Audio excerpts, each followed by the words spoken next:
আমার জীবনে কোনো অপরাধ থাকুক আর না থাকুক, চেষ্টা করতে হবে এই অপরাধটা যেন না থাকে।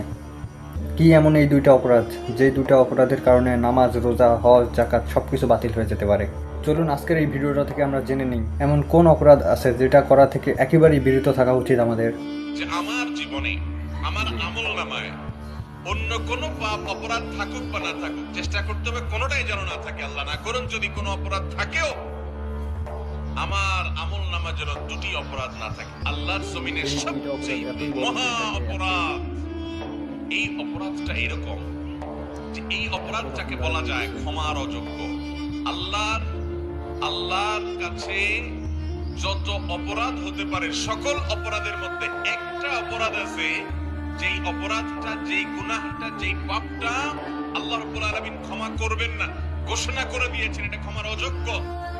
আপনি যত ভালো কাজ করেন, যত নেক আমল করেন, যত ইবাদত বন্দেগী করেন, যত তাসবিহ তেলাওয়াত করেন, যত কোরআন পড়েন, যত ওয়াজ মাহফিল শুনেন, যত ওয়াজ করেন, যত হজ করেন, যত উমরা করেন, যত ভালো কাজ করেন, আল্লাহ বলছেন লা ইয়াহবাতান্না আমালুক, অবশ্যই অবশ্যই আপনার আমল বরবাদ হয়ে যাবে, সমস্ত আমল ক্যান্সেল হয়ে যাবে, ডিলিট হয়ে যাবে। এগুলোর কোনো মূল্য বা ভ্যালু আল্লাহর কাছে হবে।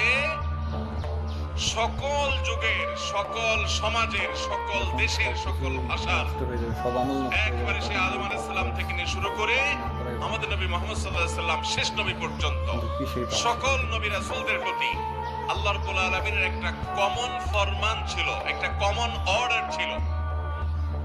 নামাজের ক্ষেত্রে ব্যবধান ছিল।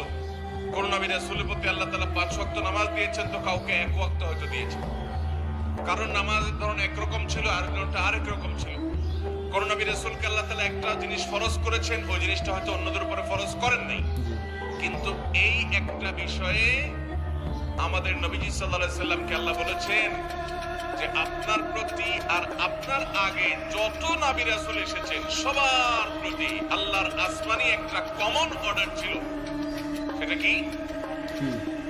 লাইন আশরাকতা লায়াহবাতান্না আমালুক ওয়া লাতাকুনান্না মিনাল খাসিরিন।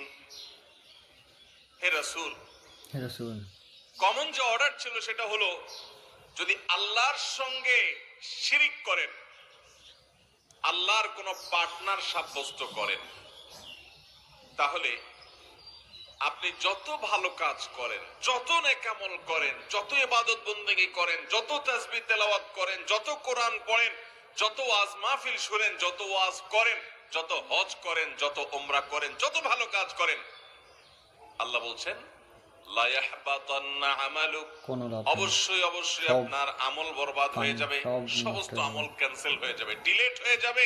এগুলোর কোনো মূল্য বা ভ্যালু আল্লাহর কাছে হবে না।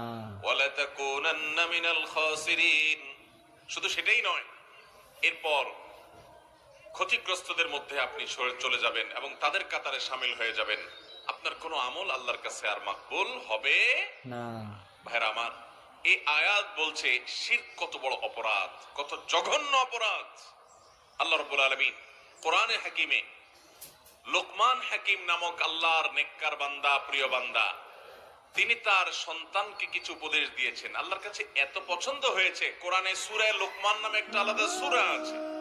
এই সূরাতে আল্লাহ তাআলা লোকমান হাকিম তার সন্তানকে কি কি উপদেশ দিয়েছেন, পৃথিবীর ইতিহাসের সকল বাবা মায়েদের জন্য সেই উপদেশগুলো আল্লাহ তাআলা উল্লেখ করে আমাদের জন্য সেটা শিক্ষণীয় এবং অনুসরণীয় করে রেখেছেন। সেখানে একটা উপদেশ ছিল গুরুত্বপূর্ণ, অতি গুরুত্বপূর্ণ। সেটা হলো তিনি তার সন্তানকে বলেছেন, ইয়া বুনাই লা তুশরিক বিল্লাহ, ও আমার প্রাণের ছেলে, প্রাণপ্রিয় সন্তান, আদরের ছেলে, বাবারে ওসিয়ত করে যাচ্ছি, খবরদার আল্লাহর জমিনে তুমি খবরদার আর যা করো না করো কখনো আল্লাহর সঙ্গে শিরিক করবা না, শরীক সাব্যস্ত করবা না। কারণ ইন্নাশ শিরকা লাযুলমুন আযীম, কারণ শিরক হলো আল্লাহর জমিনের সবচেয়ে মহা অপরাধ। এই অপরাধটা এরকম যে এই অপরাধটাকে বলা যায় ক্ষমার অযোগ্য। আল্লাহর কাছে যত অপরাধ হতে পারে সকল অপরাধের মধ্যে একটা অপরাধ আছে, যেই অপরাধটা, যেই গুনাহটা, যেই পাপটা আল্লাহ রাব্বুল আলামিন ক্ষমা করবেন না, ঘোষণা করে দিয়েছেন এটা ক্ষমার অযোগ্য। সেই পাপটা হলো শিরকের পাপ। আল্লাহ বলেছেন ইন্নাল্লাহা লা ইয়াগফিরু আন ইউশরাকা বিহি, নিশ্চয় আল্লাহ রাব্বুল আলামিন তার সঙ্গে যদি কেউ শরীক সাব্যস্ত করে এটা আল্লাহ তাআলা মাফ করবেন না। মাফ করবেন না মানে যদি সে এই অপরাধ করে তওবা ছাড়া মারা যায় তাহলে মাফ করবেন না। কেউ জীবনে করে ফেলেছে না বুঝে, এরপরে সে তওবা করে ফিরে এসেছে আর সে অপরাধ করে নাই, এটা অবশ্যই মাফ পাবে। কিন্তু যদি কেউ তওবা ছাড়া শিরক করে দুনিয়া থেকে যায়, মুশরিক অবস্থায় মারা যায়, তাহলে আল্লাহ তাআলা এটা মাফ করবেন না। ওয়ায়াগফিরু মা দুনা যালিকা লিমান ইয়াশা। আর শিরক ছাড়া যত অপরাধ আছে আল্লাহর হক সংশ্লিষ্ট সবগুলো আল্লাহ তাআলা যাকে ইচ্ছা তাকে মাফ করে দিবেন। কিন্তু শিরকের অপরাধ এটা আল্লাহ তাআলা কাউকে মাফ করবেন যদি সেই শিরকের অপরাধ করে দুনিয়া থেকে যায়। ভাইরা আমার, এই অপরাধের ভয়াবহতা এত বেশি। আমাদের প্রিয় নবী সাল্লাল্লাহু আলাইহি সাল্লামের সাথে মক্কার মুশরিকদের বিরোধটাই ছিল এই অপরাধ নিয়ে। তারা আল্লাহকে স্বীকার করত, আল্লাহকে ডাকতো, আল্লাহর কাছে দোয়া করত, প্রার্থনা করত, ইবাদত করত, সবই ঠিক সবই করত। কিন্তু মক্কার মুশরিকদের মূল সমস্যা ছিল যে তারা আল্লাহকেও ইবাদত করত আবার শিরকও করত। আল্লাহর মাঝে আর বান্দার মাঝে বিভিন্ন পীর, বিভিন্ন ব্যক্তি, বিভিন্ন রকমের উপাস্যকে, মূর্তিকে, প্রতিমাকে তারা মধ্যস্থতাকারী সাব্যস্ত করে তাদের মাধ্যমে আল্লাহর ইবাদত করত। গোলামি আল্লাহর করত, কিন্তু মাধ্যম ছিল তাদেরকে ইবাদত করত, তার মাধ্যমে আল্লাহর ইবাদত করত। এই জন্য তারা মুশরিক হয়েছে। আর এই কারণেই তাদের সাথে সারা জীবনের সংগ্রাম ছিল আমাদের নবী করিম সাল্লাল্লাহু আলাইহি সাল্লামের।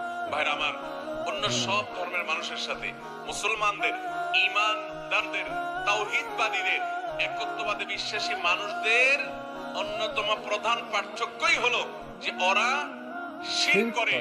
ঈমানদারকে ইসলাম শিরক করার অনুমোদন করে না। আল্লাহ তাআলা শিরককে হারাম করেছেন, সবচেয়ে জঘন্য হারাম। এটা দিয়ে আমাদের সাথে তাদের পার্থক্য। পৃথিবীতে যত ধর্ম আছে সব ধর্মের মানুষ দেখবেন কোনো না কোনো ভাবে শিরক করে। কেউ হয়তো কোনো নবীকে আল্লাহর পর্যায়ে রেখে নাউজুবিল্লাহ শিরক করে, আল্লাহর সাথে শরীক সাব্যস্ত করে।